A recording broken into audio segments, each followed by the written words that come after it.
Now, for more insight into China's esports industry, I'm joined by Reginald McKim, a market analyst at SuperData Research. Thank you for joining us. Thank you very much for having me. So give us an idea, just how big is the esports industry in China and why has it developed so quickly? Sure. So of the 1.5 billion worldwide revenue that esports has generated in the world in 2017, China makes up about 660 million of that. Now, I just want to clarify that this does not include revenues generated from the game and only our investments, advertising, merchandise, etc. I think the reason why it's grown is because the sheer number of people that are in the country and just social norms. So then how lucrative is the ecosystem supporting esports, like these tournaments, the playing venues, and the merchandise? It's very big. So if we talk about Dota 2, a very popular game in China, the International, which is an annual tournament for that game, in 2017, the prize pool generated $25 million. Right now, it holds the record for the highest prize pool in esports history. So the winning team, which comprised of 5 players, took home 11 million of that. Now, outside... Oh, sorry, go ahead. I'm sorry. So outside of that, games like Overwatch and their tournament series, the Overwatch League, is instating base salaries. So Overwatch League pro players, their base salary starts at $50,000, plus health and retirement benefits and performance-based bonuses. League of Legends also institutes a base salary of $75,000, plus bonuses as well, too. Certainly one of the industries you didn't think your parents would tell you to get into when you were growing up. Right, I wish I was a little younger, so I could play.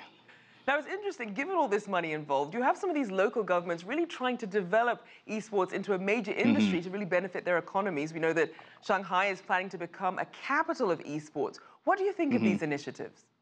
Amazing. Similar to what Shanghai's local government is doing with Shanghai, Alibaba, which is the world's biggest retailer now, is working with Shangzhou, I'm sorry about my pronunciation, to cement them into one of the esports capitals in the world. They signed a 10-year partnership with that city and are going to inject about $150 million through that partnership. Now, esports is increasingly being recognized as a sport and could potentially become part of a future Olympic Games. So how were esports able to achieve this level of legitimacy? It's really amazing. I think it has something very similar to sports in that there's kind of a camaraderie that's built with watching it with your friends, kind of a pride watching a team that represents maybe your city, your state, or your country.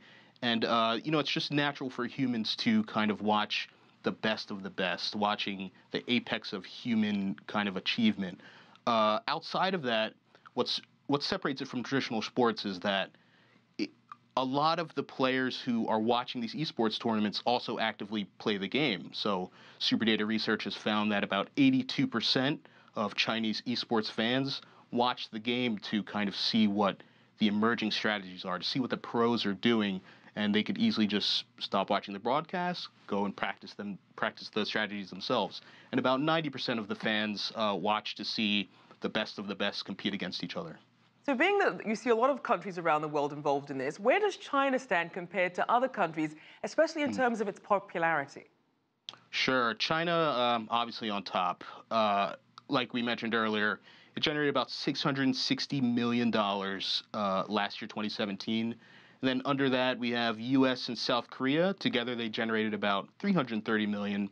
And obviously, it's very popular in Europe as well, headlined by countries such as Germany, United Kingdom, Russia, France, etc. And I do want to mention Brazil and Australia as quickly growing in emerging markets as well. And how do you see esports developing with the booming video gaming market in China? Oh, everything's going up. It would be very surprising if anything video game related shrank year over year. It will grow with the market in hand in hand. All right, thank you so much for your insights. Reginald McKim there of SuperData Research.